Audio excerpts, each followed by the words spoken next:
Hello दोस्तों, स्वागत है आप सभी का एनके नर्सिंग स्टडीज में। हमने जो पिछली टॉपिक स्टार्ट किया है अपना डॉक्यूमेंटेशन का, उसमें अपन जान रहे थे रिकॉर्डिंग और रिपोर्टिंग के बारे में। ठीक है, तो आज के इस टॉपिक में अपन बात करेंगे कि ऐसी कौन कौन सी फॉर्म्स है जिनके अंदर अपन रिकॉर्ड्स को मेंटेन करके रख सकते हैं। ठीक है, तो इस टॉपिक में अपन वन बाय वन जानेंगे कि ऐसे कौन कौन सी फॉर्म्स है रिकॉर्ड्स की जो अपनी हेल्प करती है हॉस्पिटल के अंदर जो भी अपने पास डाटा प्रेजेंट है उसको मेंटेन करने के लिए। ठीक है, तो इसमें शुरू करते हैं सबसे पहले कि फॉर्म जो है वो है एडमिशन नर्सिंग हिस्ट्री फॉर्म्स। इसके अंदर अपन बात करें तो ये कॉम्प्रिहेंसिव फॉर्म है। क्या करते हैं इसके अंदर, get baseline assessment data when a patient is admitted to nursing care unit.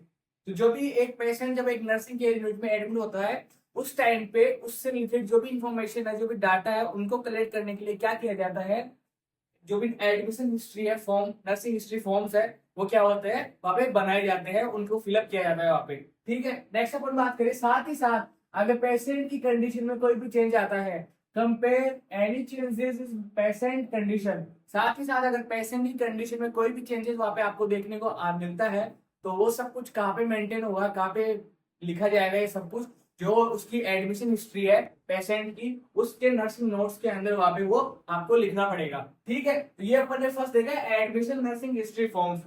आप आगे अपन नेक्स्ट बात करें flow seat and graphic records. इसके अपन बात करें permit concise documentation of nursing info. तो जो भी नर्सिंग इन्फॉर्मेशन है, नर्सिंग रिलेटेड जो भी इंटरवेंशन किए जा रहे हैं उनसे रिलेटेड जो भी आपको इन्फॉर्मेशन है वो सब कुछ आपको कहाँ पे देखने को मिलेगी, फ्लो शीट्स के अंदर जो भी ग्राफिक रिकॉर्ड्स है उनके थ्रू आपको मेंटेन वहां पे करना पड़ेगा। ठीक है, तो permit concise documentation of nursing info and patients data over time. तो जो भी पेशेंट से रिलेटेड जो डाटा है और जो नर्सिंग इन्फॉर्मेशन है वहां पे आपको क्या करना पड़ेगा, उनको डॉक्यूमेंट करना पड़ेगा। किस फॉर्म में, ग्राफिक रिकॉर्ड्स के रूप में या फिर एक फ्लो शीट के रूप में।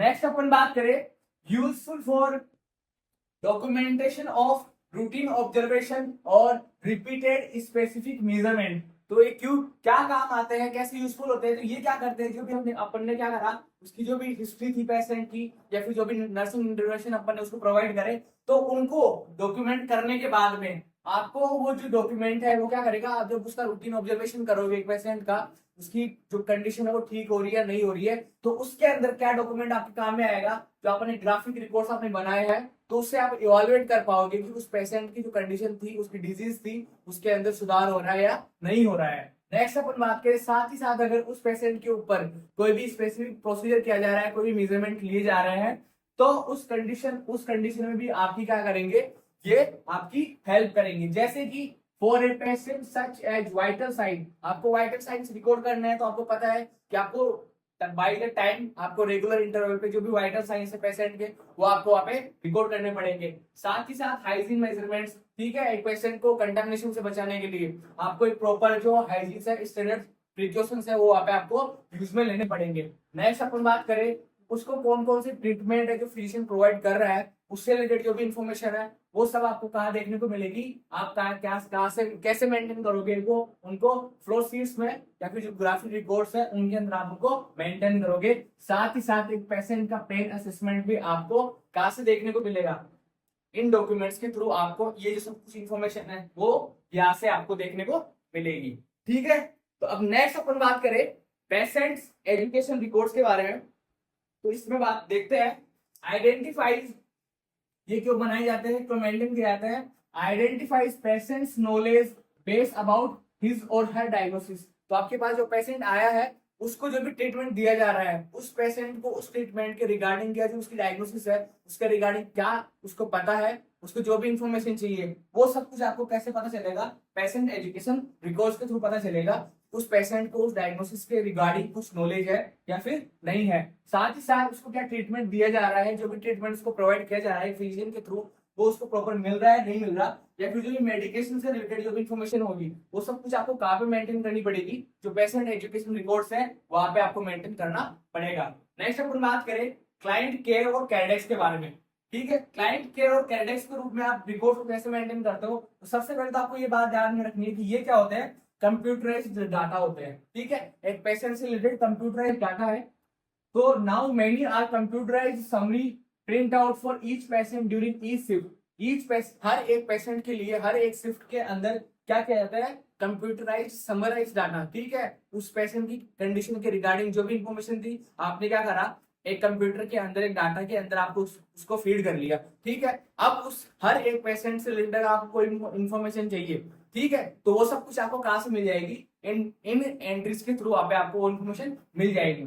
नेक्स्ट अपन बात करें एज टू पार्ट्स, तो इसके दो पार्ट्स होते हैं, an activity and TX section. तो ये क्या होता है कि ऐसी आपने कोई भी क्या करा, एक पेशेंट का एक फोल्डर बना दिया, वहां पे एक पेशेंट की कंडीशन रिलेटेड एक कंप्यूटर के अंदर फोल्डर बना दिया, और जो भी नई इन्फॉर्मेशन रहेगी आप उसके अंदर क्या करते जाओगे, एड ऑन वहां पे करते जाओगे, ठीक है। साथ ही साथ आपको उससे क्या फायदा होगा आपको, कि आपका जो भी नर्सिंग केयर प्लान आपका बनाना है, नर्सिंग केयर प्लान आप बनाओगे उसके लिए, तो वहां पे अगर आपके पास जो भी पेशेंट की समरी है, जो भी उससे रिलेटेड जो भी डाटा है, वो अगर आपको एग्जैक्ट प्रेजेंट मिलेगा, तो आपके लिए वो सारा काम करना क्या हो जाएगा, इजी हो जाएगा, ठीक है।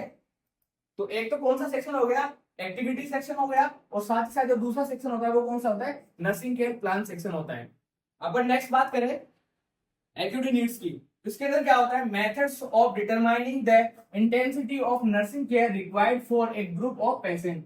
इसका मतलब ये है कि एक ग्रुप ऑफ पेशेंट्स के लिए किस इंटेंसिटी की, किस लेवल तक की नर्सिंग केयर की नीड है वहां पे, आपको ये सब कुछ कहाँ देखने को मिलेगा, कौन से रिकॉर्ड से, तो एक्यूटी नीड्स से ये सब कुछ आपको बताएंगे कि जो ग्रुप ऑफ पेशेंट्स है उनको किस इंटेंसिटी की नर्सिंग नीड्स की वहां पे जरूरत है। नेक्स्ट अपन बात करें use as a guide to determine staffing needs. साथ ही साथ अगर आपको पता है कि अगर एक वार्ड के अंदर अगर पेशेंट्स की जो नंबर है वो ज्यादा है, तो आपको उसी हिसाब से क्या करना पड़ेगा, जो स्टाफिंग है, जो नर्सिंग ऑफिसर की या जो भी अदर स्टाफ है उनकी स्टाफिंग करनी पड़ेगी, कैसे, उनकी नीड्स के अकॉर्डिंग, ठीक है। तो एक वार्ड के अंदर कितने स्टाफ की जरूरत है, ये सब कुछ आपको कैसे पता लगेगा, जब आपके पास प्रॉपर इंफॉर्मेशन होगी पेशेंट्स के रिगार्डिंग, हर एक पेशेंट के रिगार्डिंग।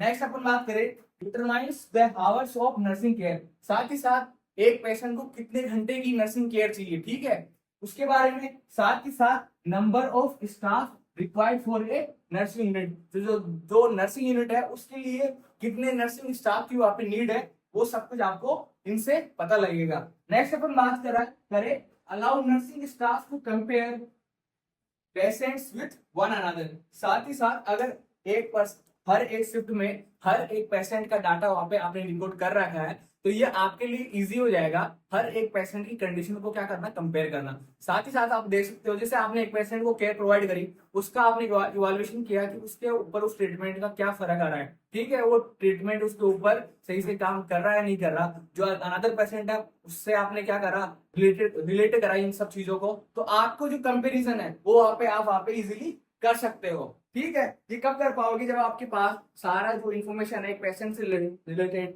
वो आपको वहां पे देखने को मिलेगा। नेक्स्ट अपन बात करें स्टैंडर्डाइज्ड केयर प्लान्स की, तो ये क्या होते हैं, कंप्यूटराइज्ड डाटा होते हैं, इनकॉर्पोरेट सेवरल नर्सिंग डायग्नोसिस और problems in a single care plan. तो एक सिंगल केयर प्लान के अंदर जो भी नर्सिंग डायग्नोसिस है या जो भी प्रॉब्लम्स है उनको डिटरमाइन करने के लिए क्या करा जाता है, इन केयर प्लान्स को वहां पे बनाया जाता है।